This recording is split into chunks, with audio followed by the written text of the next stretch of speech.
પ્રતિક્રિયાનું model ક્યારે રજૂ કર્યું? તો વોલ્ટર ગેનાને ક્યારે શારીરિક પ્રતિક્રિયાનું મોડેલ રજૂ કર્યું? તો ઈસવીસન 1920 માં વિદ્યાર્થી મિત્રો. પ્રશ્ન 11 મસ્તિષ્ક વિકાર સાથે સંબંધિત મનોવિકૃતિ કઈ છે? તો મસ્તિષ્ક વિકાર સાથે સંબંધિત મનોવિકૃતિ કઈ છે? તો અલ્ઝાઇમર. આગળ વધીએ વિદ્યાર્થી મિત્રો. પ્રશ્ન નંબર 12 કે નૈતિક મૂલ્યોનું ધોવાણ નીચું હોય તેવું વર્તન અસાધારણ છે. આ વ્યાખ્યા કોણે આપી છે? તો એ વ્યાખ્યા કોણે આપી છે? તો કે જેસી કોલમેને આ વ્યાખ્યા આપી છે.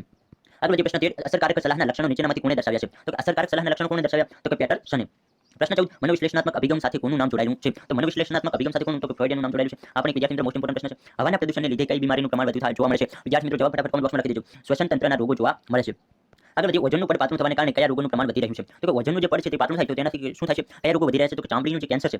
સૂર્યના કિરણો સીધા આપણા શરીર ઉપર પડે તો તેનાથી ચામડીનું કેન્સર થઈ શકે છે. જ્યારે ઓઝોનનું પડ જાડું હોય ત્યાં સુધી આપણા શરીર ઉપર ડાયરેક્ટ સૂર્યના કિરણો ના પડે એટલે કોઈ ચામડીનું કેન્સર ના થાય, પરંતુ ઓઝોનનું જે પડ છે તે પાતળું થઈ રહ્યું છે. એના કારણે ચામડીના કેન્સરનું રોગનું પ્રમાણ વધી રહ્યું છે. 17મો પ્રશ્ન કર્મચારીની પસંદગી માટેની પદ્ધતિઓમાં નીચેનામાંથી કોનો સમાવેશ થતો નથી? તો વિદ્યાર્થી મિત્રો અમુક કયો સમાવેશ થતો નથી? તો કે લાગવગ કે ભલામણ. પરંતુ અત્યારે વિદ્યાર્થી મિત્રો ઉલટું અત્યારે ચાલે છે. અત્યારે તમારે કોઈ કંપનીમાં ઓળખાણ હોય તો અત્યારે એ જ ચાલતું હોય છે. બાકી અરજીપત્ર કહીએ તો બધું પાછળ રહી ગયું. બાકી જો તમારે લાગવગ કે ભલામણ હોય તો એ જ ચાલતું હોય છે. પરંતુ તમારે જવાબ લખવાનો આવે તો આ સાચો જવાબ આ છે કે કર્મચારીની પસંદગી માટેની પદ્ધતિઓમાં નીચેનામાંથી કોનો સમાવેશ થતો નથી? તો કે લાગવગ કે ભલામણનો સમાવેશ થતો